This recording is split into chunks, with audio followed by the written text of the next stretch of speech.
I'm not making that up. I think that's, but Plato, we all live, he said, we all live sort of in a cave. We don't see things directly, we see shadows and images, and I think that's true, but try to see things clearly. Try to see what's the real truth of this situation. And the last thing, I would say, and I think the leap is also correct, courage. It takes courage to be wise. Excellent. It does take courage to be wise. You have to really stand up and look at things in a way, say, oh, gee, that's really tough stuff. I mean, go against social norms. Go against, be wise. You know, it's courage to be. You have to have the courage to try to be wise, to try to live. As your point, we told us practical wisdom. I have no interest in talking about anything but wisdom in the world. I have no qualifications. There's other ways of being wise. The Greeks, gnosis and Sophia, these were just spiritual wisdom. And certainly you could find a zillion books on that and talk speakers about it. But we're talking about being wise in the world. And just like you, I've been in the world, great pressures in business, and a lot of sharp dealing and all sorts of things that go on. But be wise, and it does take courage. I remember having a big argument. First time I ever did this, I was very impressed. I got a job at a big 6 accounting firm. I had a good job, good salary, And they were talking about hiring a guy, I won't say who it is, to work with us, who was a well-known consultant in Boston, who was a terrible man. Everyone knew he was a terrible man, or a scoundrel. And the head of the consultant, oh, we have this guy, he has all these big clients and all. I said, well, wait a minute, he's really a son of a bitch. We don't want to work with him.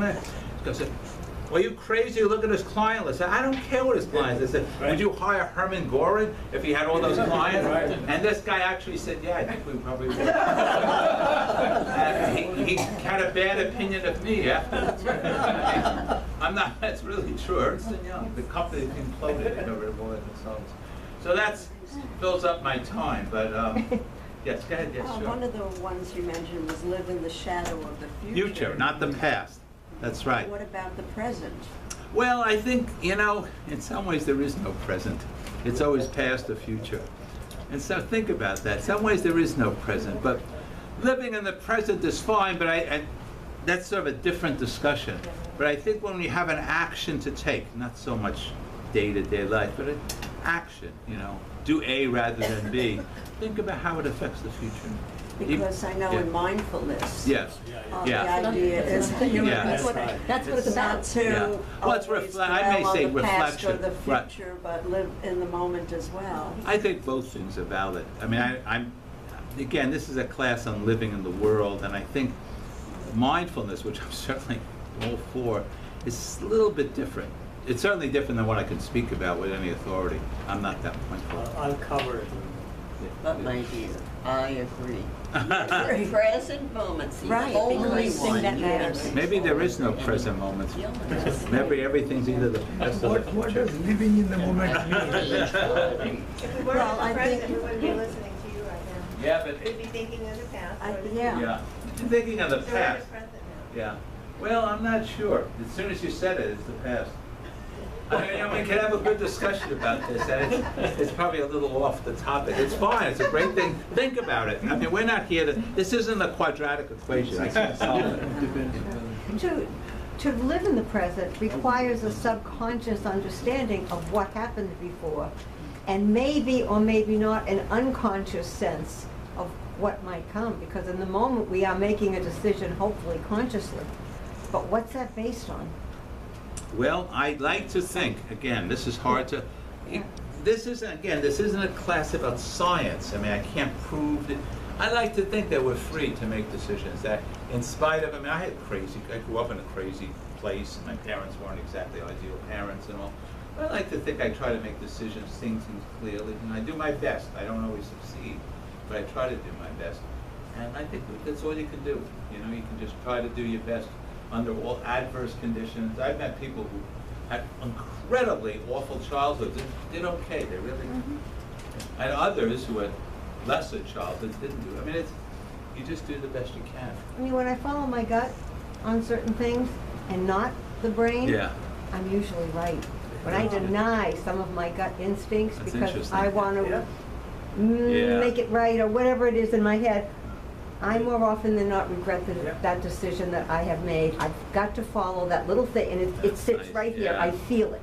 See, but if I felt, and I'm being really honest, so if I were in Florida with Marco Rubio, that CNN thing, and I were one of those parents, and he said this stuff, if I felt in my gut, I would shoot him. Right. Honestly, I really would be very tempted to shoot. When that man said my daughter was gunned down, they're running away, $7, I'd be tempted to pull out a gun and say, I have a gun, and I shoot him. cried and screamed at the TV set. Yeah, exactly, it's the right, it's the Yeah. same stuff. But sometimes we just have to know that it wouldn't solve anything, it wouldn't do any good, just Yeah. another schmuck would replace him. You know, it wouldn't do any good for the world. Love you. Anyway, so, later on, we'll, Just picking up on your point, it was actually a question I had in my mind last week. Where does intuition fit into all well, this? that's a very good question. I would say, once again, that's sort of, I give a class, I spent my life studying knowledge, which is a somewhat different subject, but many people think intuition, the current, is compressed expertise. That it's all your expertise, what you've learned from living, what you've read, what you've studied, compressed into a tiny, almost like a molecule. You know how it's said that, it seems to be true, that all the universe was once the size of a pinhead. I mean, it's hard to get your mind around that stuff. In some ways, intuition's a little like that. Your experience, your knowledge, it's all compressed. So when you make a rapid intuitive judgment, you know, just what you were talking about, following your gut, it's not out of the blue. It's compressed, all the stuff you know, your values, your thinking. It's everything sort of compressed into like the size of a pinhead. You just right away. We all do that. Everyone. It's like the book Blink. Yeah, a little bit like that. Yeah. A little bit what Malcolm's saying. Yeah. Yes. But Somewhat doesn't like that have that. a lot to do with wisdom? Isn't it connected to wisdom Yeah. somehow? Yes and no. That's these are Is very it good part of questions. it? Yes and no. I mean, yeah, like that Blink, he uses the example of Thomas Hoving, who was a great art curator, and could look at a statue and right away, without knowing how, knows it was a fake. It was a couple of people in this room are consultants, management consultants. And if you do that long enough, you go into a company and you spend a few hours and you know right away, this is a terrible place, or this is a great company. You just do, because it's compressed expertise, you just pick it up.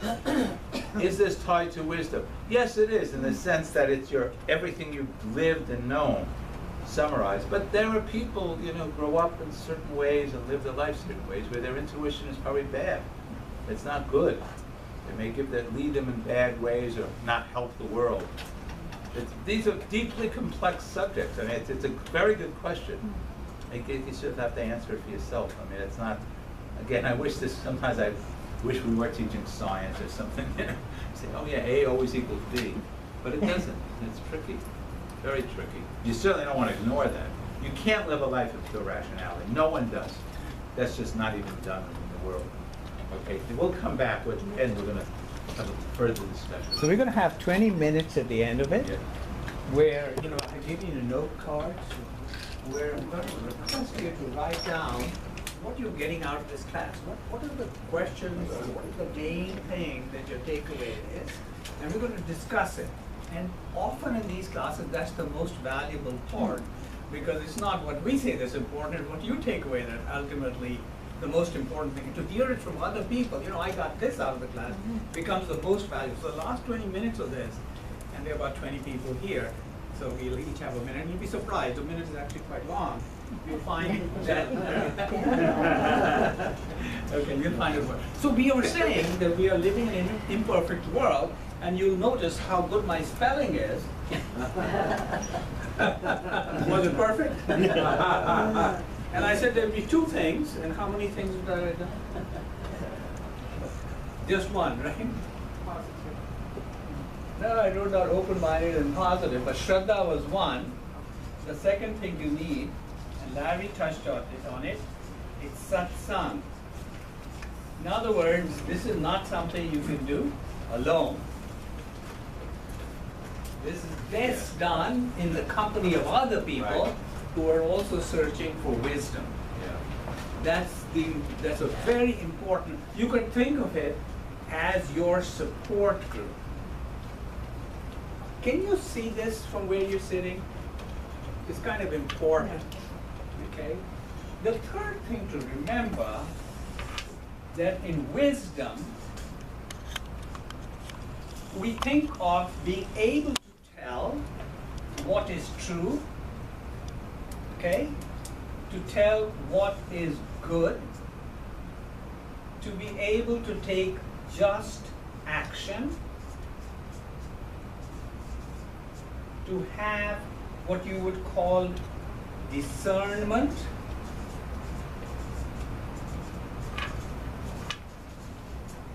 and to have insights. You know, just this way of looking at it, I see, is better. Okay, so these are some of the things so this is one dimension of it. But the second dimension, I'm going to, Yeah, I have a question regarding yeah, go ahead. just action. Is Yeah. that you referring to natural justice, or you talking about in the context of the rule of law also? Yeah, actually, a very good question. Did you understand natural justice? There are certain things which are, this is legal. I have to follow the law. So in that case, what is justice? What is the law? But what you talk about natural justice is what sometimes we call as higher law, which is moral justice. And in sometimes moral justice trumps country justice, because sometimes they're illegal laws or wrong laws or laws of discrimination. So I'm talking about. So here, the other aspect of wisdom. So one was that dimension. The other aspect, and this is particularly true of Eastern wisdom, is discovering your highest potential. In other words, we are not fixed beings. We have more potential than we realize. We are here. We can reach a higher plane of operation, more insightful, being able to solve dilemmas in a better way, be happier and healthier, be more able to influence, take on bigger projects, have greater impact, and so on. This is a limitless thing. It moves in the direction of this highest potential. The sages gave it a term. Remember, this was an oral tradition, so it had to be a sound. So they had to pick a sound that would represent the completeness of things. Everything is in it. So they picked the one sound that exercised the entire vocal cord, which is, Ram knows this, I think, Om. So if you say Om, it begins deep down here. Om. It vibrates your entire vocal cord. So this highest potential is called Om. It's not it has been appropriated into religious symbolism and all that sort of thing, but it is really a wisdom symbol and why do we have to have a word? Because we don't know what it is. So instead of saying X of algebra, we say it's Om. It's just a sound symbol, but it's an X. It's an unknown thing. Okay? Now, the other thing that we come to in Eastern wisdom is to discover our highest potential is similar to discovering our true identity. So wisdom in Eastern tradition is very linked to identity, and I'm going to show you a chart.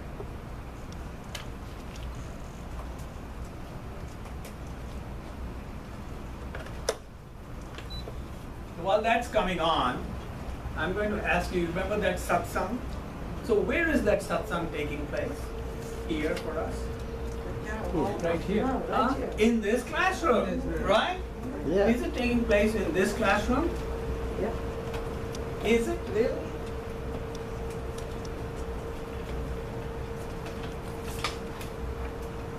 So if you think about it, there is not one satsang taking place. But if there are 20 people here, there are 20 satsangs going on. Because it's taking place in our minds. What I'm saying, what you're thinking are interacting. That's the classroom that we have to be worried about. Is the classroom of our mind. It's that classroom that has to be quiet so we can understand what's going on. That's why Shraddha is important. I mean, the classroom itself doesn't matter. The first classroom I went to in tropical India as a barefoot teenager was outside under a tree. There was a dari. You know what a dari is? It's this cotton carpet under a tree. The only piece of furniture was one chair for the teacher. We had this thing called a slate. It was a piece of slate and a chalk. That was my classroom. But did it matter to what I learned? No, because that was not the classroom. The classroom was here. What do we emphasize here in the West? Air conditioning. Right? And how do we treat the classroom of the mind? Oh, the kids are coming from, haven't had breakfast, they're agitated because they've been bullied on the bus. So the classroom of the mind is in a mess. Do we expect them to learn? How's that going to happen? You get the point? Okay. Let's bring this one. I'll bring this one. Bring this one. Yeah, this one. Can we tell what this is? How people left Africa. It's the map of the world. It's the map of the world. Now, I'm going to ask you this question. You were an American, right? I was born in there, yeah. You're an American. And where are your forefathers from? My grandparents are from Austria-Hungary. So what would that be? Austrian, Hungarian, Czechoslovakia. Czechoslovakian, American. Estelle, where are your Poland. Poland? You're Polish-American. Brenda? Really, Northern European. Northern European American. Krishna? Indian. Indian American. Larry? Russia. Russian American. Any other nationalities here? Irish. Irish American. Okay. Scottish. Okay. Okay. Scottish American. Okay. You're Scottish American. Now it turns out we are in fact Scottish American and all these sort of things because we all ended up in America. But we started out at Homo sapiens. Homo sapiens means wise human. Wise man. That's what sapiens means. Wise. Latin. Okay. Homo sapiens. And about 200,000 years ago, that's what we were having about a third of our brain. We were much smaller, about 4 feet tall. Our forehead sloped like that. We needed more brain, so we started coming forward. All those kinds of things happened. And then we migrated. So if we look at Americans, we came from Indian Americans. But if we go back, we came back from Africa. So if we put our origin and where we are together, we are all African Americans. Who wants to tell Mr. Trump? You'll be deported. We are all African Americans. Why am I bringing this up? Because we had a common origin. These divisions are creations of the mind, the stories, inventions of the mind. This is all ideas. What is love? What is love? Dropping barriers. What is the opposite of love? Separation. Division. So we forget our unitive identity. We remember our divided identity. This divided identity is called ego. Our unitive identity tends towards home. This is the principle we have to remember. And we are going to use this principle in this imperfect world which I will remind you. There's a story.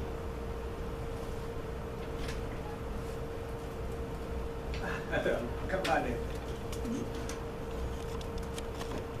So we're talking about wisdom in the imperfect world. And so there's a story about this woman who's married, it's actually been married for 50 years.